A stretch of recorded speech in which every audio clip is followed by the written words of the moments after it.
Namaskar, and thank you for having me here. That's a good question. Accumulation, achievement, those are the measures of success, and by some standards, they certainly are. I stay in the Vedanta Society of New York in Manhattan, where money is the measure of success. But they have a saying that if you win the rat race, you're still a rat.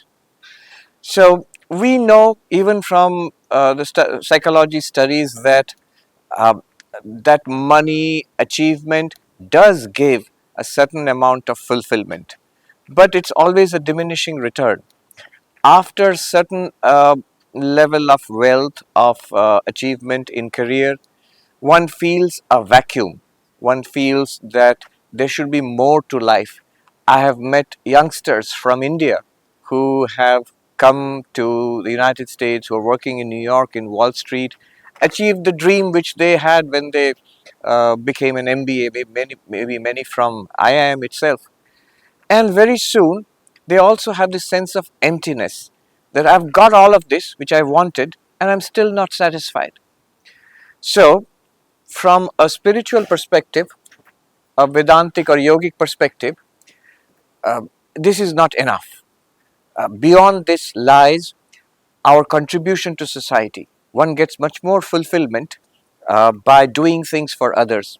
Swami Vivekananda said that unselfishness or selflessness is actually more paying, but it takes maturity to understand that. That means initially we feel that if I work for myself, for my family, then I'll be happy. But very soon we begin to realize that that kind of happiness is fleeting. And the more I do for others, it could be in the organization, in the community, or for the nation or the world at large, for those who especially need my help, then I get a deeper sense of fulfillment. And beyond that, of course, lies transcendence, the ultimate goal of human life. There is something beyond material existence, something beyond life and death also. Call it God or call it self realization. That also should become a part of our lives. So, beyond achievement, beyond accumulation, lies selflessness, lies our contribution to the larger human existence. Beyond that lies transcendence.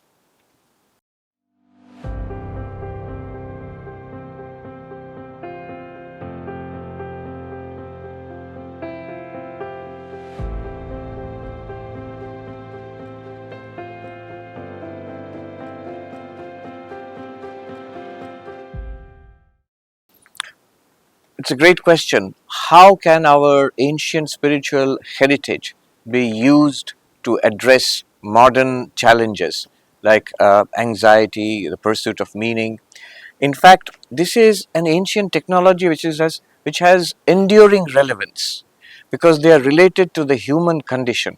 And the human condition has not fundamentally changed from the time of the Vedas down through the time of the Buddha to more recent times and to our postmodern 20th, 21st century world.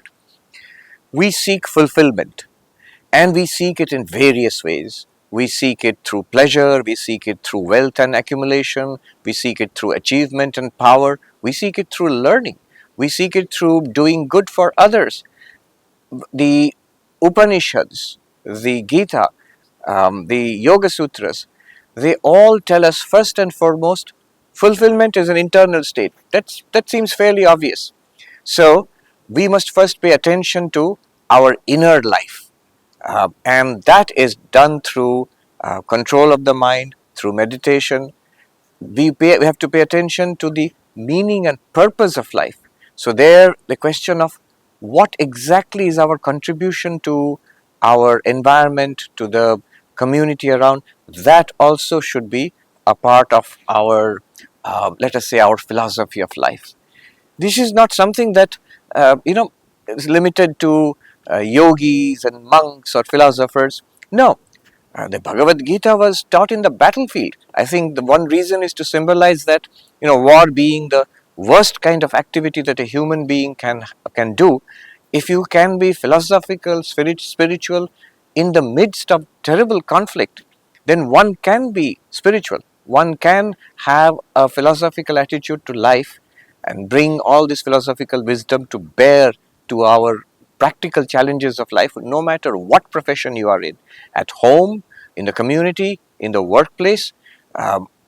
The wisdom of these texts can be brought to bear. Now, cutting to the chase, what exactly are we talking about here? I cannot do better than summarize the essence of the four yogas, well known yogas of Swami Vivekananda.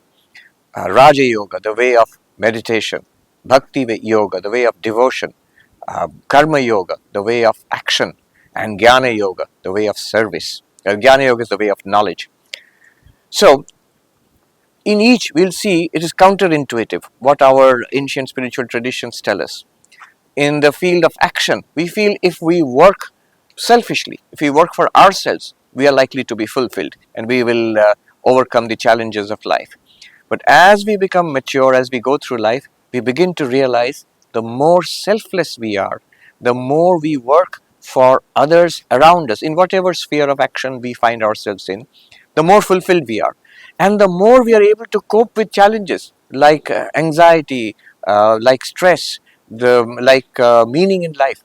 The more we work for others, it's not a question of changing the kind of work that we do, though sometimes it might be, but changing our inner attitude to work.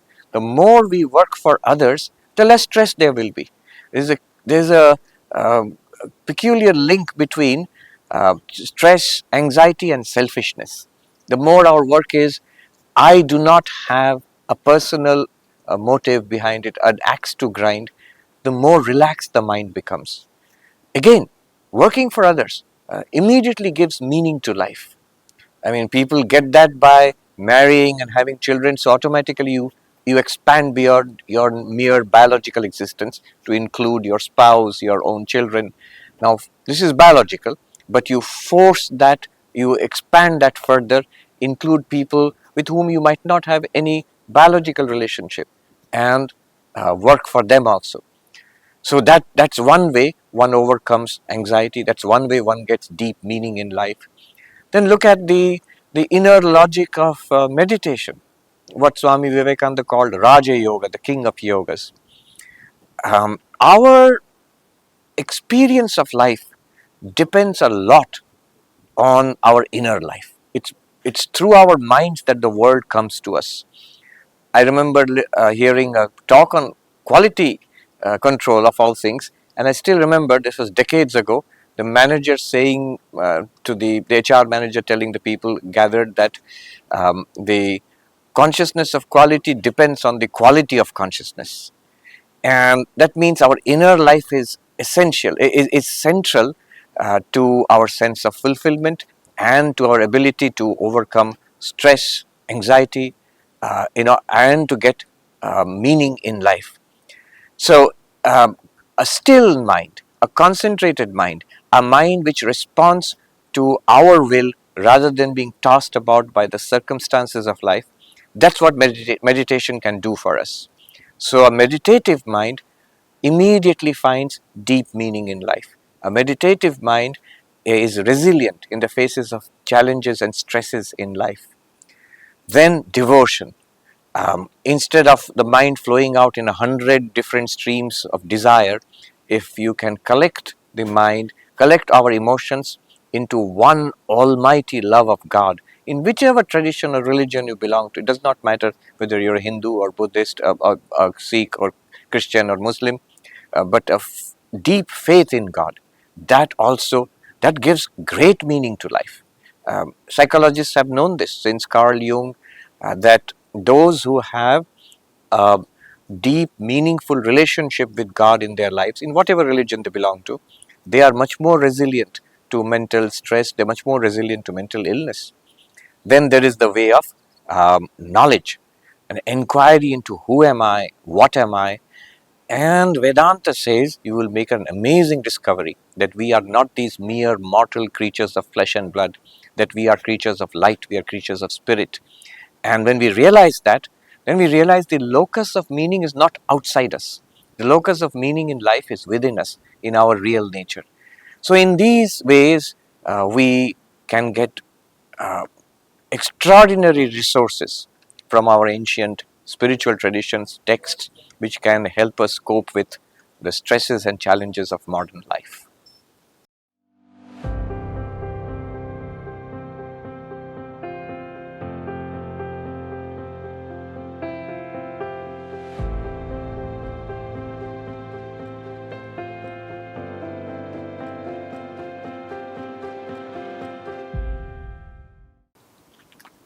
It's a great question, the question of stress and burnout.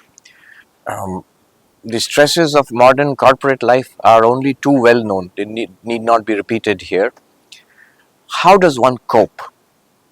Burnout is not so much a result of overwork as a result of inner anxiety, meaninglessness, purposelessness. So one may be constantly engaged in work, but if one finds that work dull or dreary or not conducive to inner fulfillment, then stress, the result is stress. The result is a wear and tear, and it can have tremendously damaging effects on health. I'm reminded of some of the spiritual giants whom we have seen in our own time. They were extremely busy people. Just think of someone like Mahatma Gandhi. I remember seeing in our ashram library a whole almirah full of the complete works of Mahatma Gandhi, more than 100 volumes.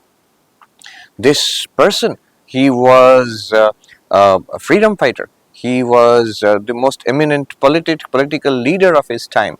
He was a social reformer on a massive scale. He was an educationist. And on top of all of that, underlying all of that, he was a spiritual seeker, a sadhaka. He led a tremendously busy life, and yet he was always calm and recollected. How is that possible? From his perspective, he was not being busy. He was just doing one thing. He used to say that, if you ask me, who am I? People think I'm a politician or a social reformer or a freedom fighter. But if you ask me, I am a simple man in search of God. So think about the perspective of Mahatma Gandhi. From his perspective, all that he did was a spiritual pursuit. All that he did, his work, his writing, his politics, his social reform, and indeed his prayer meetings and his bhajans and meditation and study, all of that had only one purpose. It was all about his spiritual search. In that way, if we can integrate our lives, that all that we do is for this one higher purpose, whether it's working in the office, you're taking care of your family, or sitting in meditation, all of it is a spiritual goal. You find the divine with eyes closed, with eyes open, and all that we do is a worship of the divine. You will begin to see one can accomplish a tremendous lot without the usual wear and tear, without the usual anxiety, stress, without the usual damaging effects on physical and mental health.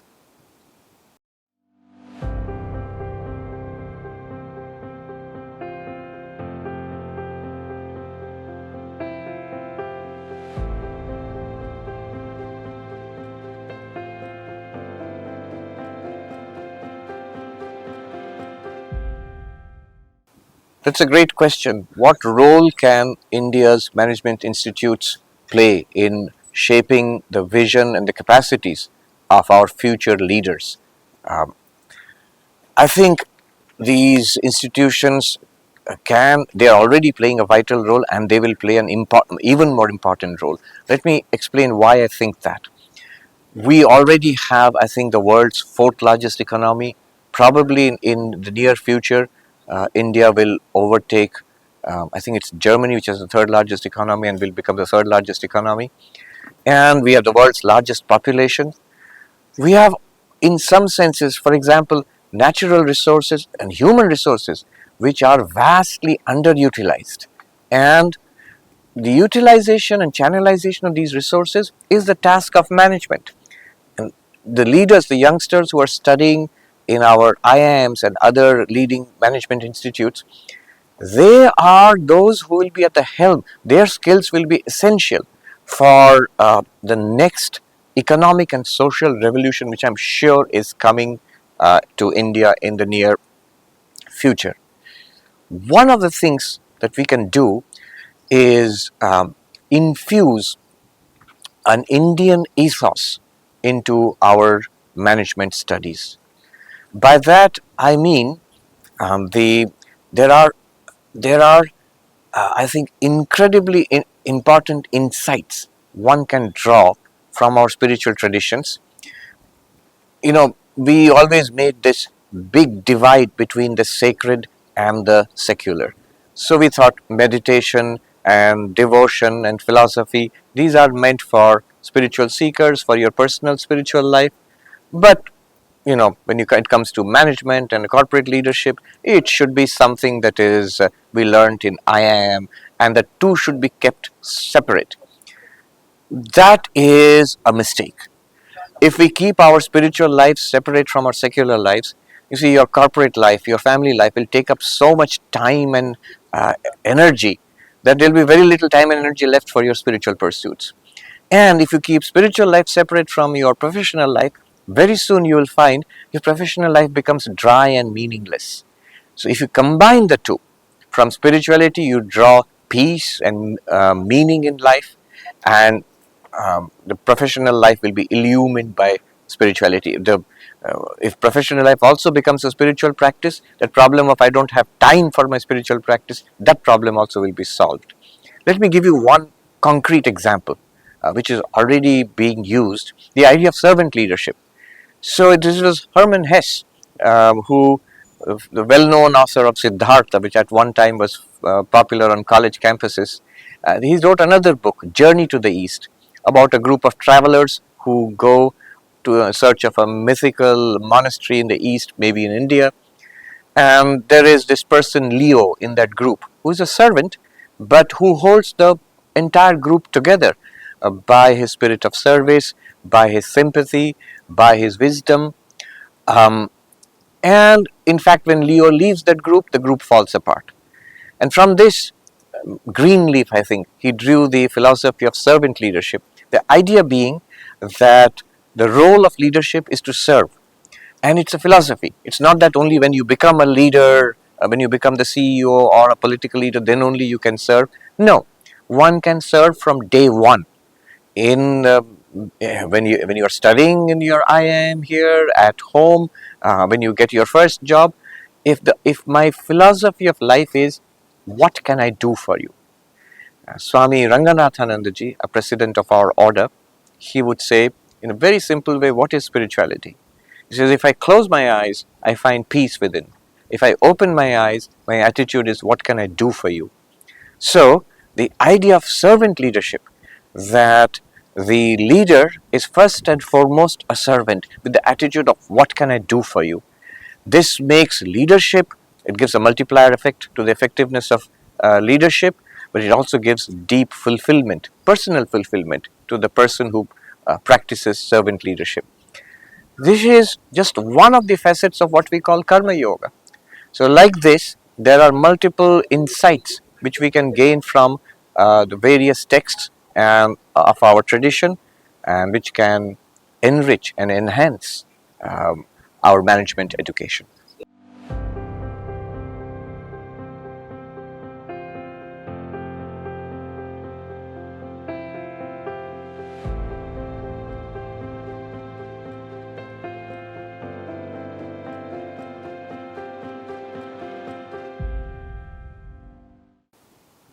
In this era of artificial intelligence, society and work will undergo tremendous changes. We must be aware of some of the changes which are coming, and train ourselves to withstand some of the negative effects of this new technology, the new workplace which is coming. For example, we know that there's a problem of distraction in education and in the workplace because of this all-pervasive social media. And from all appearances, the next generation AI technologies will simply multiply the distraction. So the importance of focus, of mindfulness becomes all the more evident and whether it is in education or in our workplace or in our personal life. There must be a time when we switch off these technologies, switch off these devices, and take a break from it all. There must be the ability to focus entirely on what we are doing. There must be the ability to both to multitask and also to rise above the distracting influences of multitasking and focus fiercely, intensely on the task at hand. Focus, attention is our greatest resource. I am given to understand that our the digital company, the companies in Silicon Valley, they are talking about what is called the attention economy. It seems it's connected. What we pay attention to online is connected to online revenue. So there's a huge rush to capture our attention.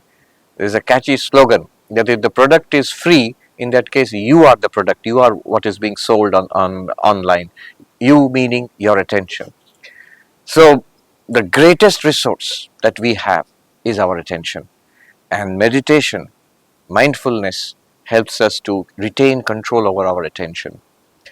Um, Similarly, think about how online marketing has been used to promote, um, multiply the effectiveness of advertisements and increase desires. This is the logic of the modern economy, it can't be avoided. So, one must be careful about what we want and how we consume in this ever more readily available. Amazon Prime is one example, but I think this will just keep on happening more and more. Our desires will be created artificially by artificial intelligence infused technologies and satisfied promptly, cheaply, yet that does not lead to fulfillment, as we have seen. So, how to manage our desires, how to find genuine, deep, lasting fulfillment, this will become even more urgent. And at a more philosophical level, the AI idea of the human being, the AI idea of the consumer, and a moral or spiritual conception of what or who we are, these two we have to be very careful about. AI is going to map our behavior and try to influence our behavior. So we will be a module of what we say, what we do online, what we purchase, how we think. This conglomeration is how AI models us. But are we that? Are we not something beyond? The texts talk about the Atman, the real spiritual self, which is not physical, not even mental. That our real nature is limitless consciousness. So there is a clear distinction between the way AI models us and our understanding, our deepest understanding of ourselves. In every culture, especially in India, we have explored human nature, what we truly are, over centuries or millennia, and we have made amazing discoveries. We have discovered that we are not just physical beings, we are not just mental or emotional beings, we are not just economic beings, but we are spiritual beings. We are essentially spiritual beings. And unless we keep that at the center of our existence, then life will become increasingly more difficult, more fraught, more filled with tension and worry and anxiety and meaninglessness. Even as our technologies multiply in their uh, amazing capacities to generate and produce and satisfy our endless desires. So I hope, and I'm quite sure that these modern technologies will drive us back to our ancient insights and how we can adapt it to modern life.